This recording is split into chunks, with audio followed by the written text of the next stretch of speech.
السلام علیکم. خیبر پختونخوا ڈائریز کے ساتھ میں ہوں آپ کی میزبان انمول شراز، اور آج ہم موجود ہیں پشاور کی سب سے تاریخی جگہ گور کٹری میں، جو کہ کارواں سرائی کے نام سے بھی مشہور ہے. ماتما بدھا سے لے کر مغلیہ دور کے سب لوگ یہاں سے ہو کے گزر چکے ہیں.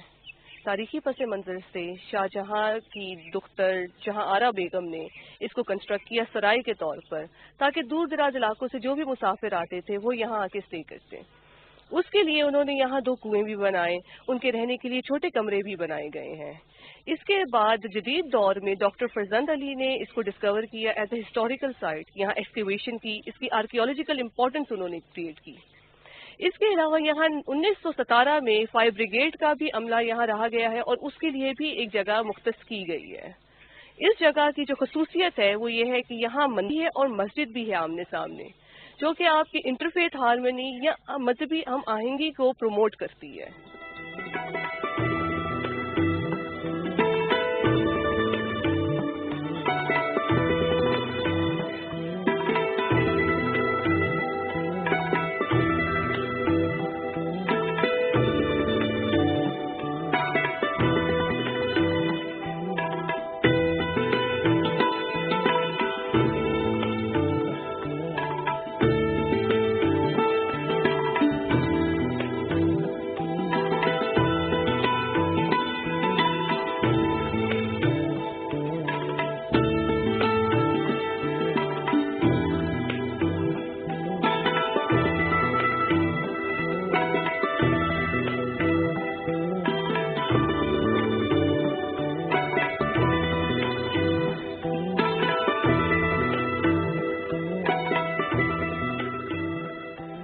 صدیوں پرانی تاریخ کی امین گور کٹری پشاور صرف برصغیر کے حملہ آوروں کی گزرگاہ ہی نہیں رہی، بلکہ یہ مختلف اقوام کا مسکن بھی رہی. یہاں بدھ مت اور گندھارا کے ماننے والوں نے بہت عرصے تک قیام کیا. پشاور میں بدھ مت اور گندھارا کے دور تہذیب کی موجود ہے. ان آثار قدیمہ کی جیتی جاگتی تصویر آج بھی گور کٹری پشاور کی شکل میں موجود ہے. گور کٹری کی تاریخ اس قدر پرانی ہے کہ تذکرہ بابری میں بھی اس کا ذکر ملتا ہے. گور کٹری کا یہ نام کیوں پڑا، یہ بھی ایک دلچسپ کہانی ہے. تاریخ پشاور کے مصنف ڈاکٹر امجد حسین کے مطابق گور کٹری کے مندر کے سامنے گورکھ نامی ہندو سادھو کی حکمت کی دکان تھی. مقامی زبان میں دکان کو ہٹی کہتے ہیں، اس لیے لوگوں نے اس کا نام گورکھ دی ہٹی رکھ دیا، جو وقت کے ساتھ بگڑتا گور کٹری کی شکل اختیار کر گیا، اور یہاں نام اب تک اس لیے استعمال ہوتا ہے. اس کا رقبہ 25,600 مربع میٹر ہے. متحد تہذیبوں کا مشاہدہ کرنے والی یہ عمارت 3 صدی قبل مسیح میں تعمیر ہوئی. قدیم دور میں یہ عمارت ساسانی حکمرانوں کے زیر استعمال رہی. اس کے بعد ہندوؤں نے اسے اپنی مقدس عبادت گاہ کے طور پر استعمال کیا.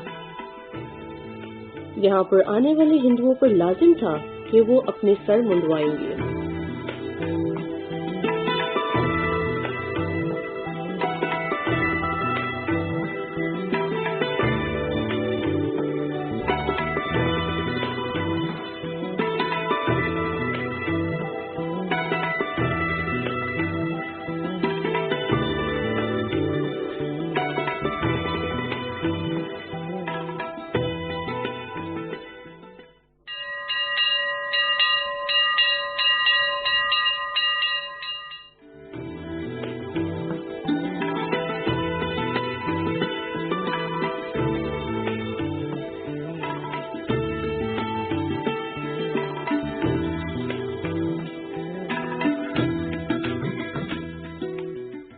میں اس وقت موجود ہوں گور کٹری کے فائر بریگیڈ اسٹیشن میں. یہ جگہ اپنے اندر ایک بہت تاریخی اہمیت سمیٹتی ہے. یہاں 2 فائر انجنز جو کہ میری ویدر کمپنی لندن کی طرف سے مختص کیے گئے تھے گور کٹری فائر بریگیڈ اسٹیشن کو. میرے ساتھ اس وقت موجود ہیں احمد فراز صاحب جو کہ انچارج ہیں گور کٹری کے. تو آئیے ان سے اس بلڈنگ کے بارے میں، ان تاریخی فائر انجنز کے بارے میں جانتے ہیں. بیسیکلی یہ بلڈنگ جو ہے یہ برٹش ٹائم میں بنا تھا 1912 میں فائر انجنز کے لیے. پھر یہ 2 انجنز جو ہے یہ ایک 1919 میں اور ایک 1921 میں یہ میری ویدر لندن سے یہاں پہ لے کے آئے تھے. اس ٹائم پہ یہ انجن جو ہے یہ سٹی کے اندر جو آگ لگ جاتی تھی تو اس کے لیے یہ 2 انجنز یوز کرتے تھے. آگ لگ کے تو یہ انجنز وہاں پہ جاتے تھے. اس میں کوئی واٹر ٹینک نہیں ہوا کرتا تھا. اس ٹائم پہ باڑے سے ایک نالا آیا کرتا تھا سٹی کے اندر سے, تو اسی سے یہ لوگ پانی لے کے پھر وہ فائر بجھاتے تھے. اسٹیشن گور کٹری کے مشرقی حصے میں اس لیے قائم کیا گیا کہ یہ علاقہ ایک تو عارضی اعتبار سے شہر میں سب سے اونچا تھا, جہاں سے شہر کو بآسانی دیکھا جا سکتا تھا. دوسرا, شہر میں اگر کہیں آگ لگ جاتی تو یہاں سے اسے آسانی سے دیکھ لیا جاتا تھا. اس صورت میں فوری طور پر عملے کو پتہ چل جاتا اور فائر بریگیڈ والے متعلقہ جگہ پہنچ جاتے تھے. ان گاڑیوں کے ساتھ فائر انجن بھی تھا, جس کے ساتھ پانی کے پریشر کو بنا کر دور تک پھینکا جا سکتا تھا. ان گاڑیوں کے پہیے لوہے کے تھے, جس کی وجہ سے اسے بہت تیز نہیں دوڑایا جا سکتا تھا. بتایا جاتا ہے کہ جب بھی امدادی کارروائی ہوتی تو تماشا دیکھنے کے لیے عوام کا جمع غفیر جمع ہو جاتا تھا, اور گاڑیوں کو اب تاریخی ورثہ قرار دے کر محفوظ کر لیا گیا ہے. گورکٹری کی تاریخ شاید اب بھی اپنے سینے میں بہت کچھ چھپائے ہوئے ہے, لیکن اس کو اچھے ڈھنگ سے تلاش نہیں کیا گیا. میں اس وقت موجود ہوں گورکٹری میوزیم میں. 2006 میں اس کو بنایا گیا. یہاں وہ آرٹیفیکٹس پڑے ہوئے ہیں جو کہ یہاں سے ایکسکیویٹ کر کے رکھے گئے. جب ہم تاریخ کی بات کرتے ہیں تو میوزیم ایک ایسی جگہ ہوتی ہے جہاں آپ تاریخ کو سیکیور کر کے سیو کر کے رکھتے ہیں. تو آئیے چلتے ہیں, دیکھتے ہیں یہاں کون سی چیزیں ایکسکیویٹ کر کے رکھی گئی ہیں.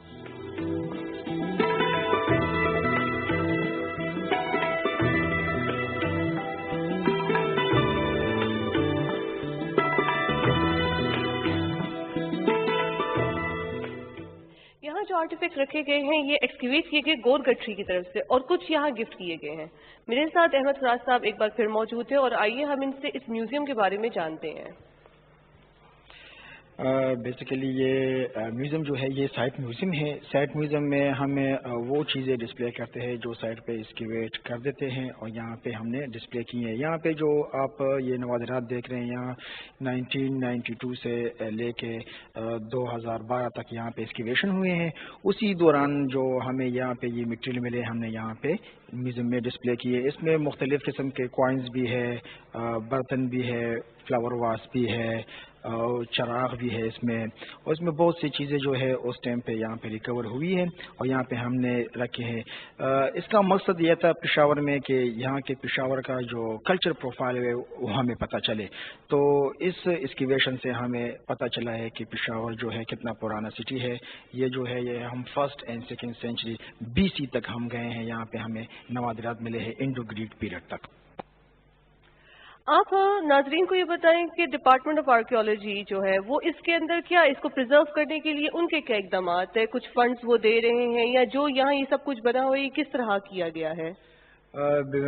جی آپ کی بات ٹھیک ہے. یہاں پہ فنڈ جی دے رہے تو ہم یہ کام کر رہے ہیں نا, اس کا فنڈ مسلسل آ رہے ہیں. ہم نے جو ایکسکیویشن کی ہے اس کے لیے ہمیں فنڈنگ کی گئی تھی, یہاں پہ میوزیم کے لیے کی گئی تھی. یہ میوزیم بنا ہے. ابھی جو ہے ہمارا جو کلچر پروفائل ہے وہ ہم نے ڈسکور کیے. 1912 تک ہم نے ایکسکیویشن کیے ہیں یہاں پہ, اور ابھی ایکسکیویشن کلوز ہوئے ہیں. ہمیں ورژن سال تک ملا ہے. ورژن تک ہم گئے ہیں. یہاں پہ جتنے بھی چیزیں آپ دیکھ رہے ہیں یہ 1st and 2nd century BC تک یہاں پہ ریکارڈ ہمارے پاس موجود ہے.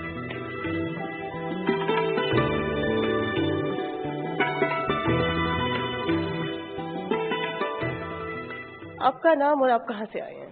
جی میرا نام معظم علی ہے اور میں راولپنڈی سے بلانگ کرتا ہوں, اور یہاں پہ میوزیم دیکھنے آئے ہیں. کافی پیاری جگہ ہے اور اولڈ سویلائزیشن ہے پشاور, اولڈسٹ سویلائزیشن ہے.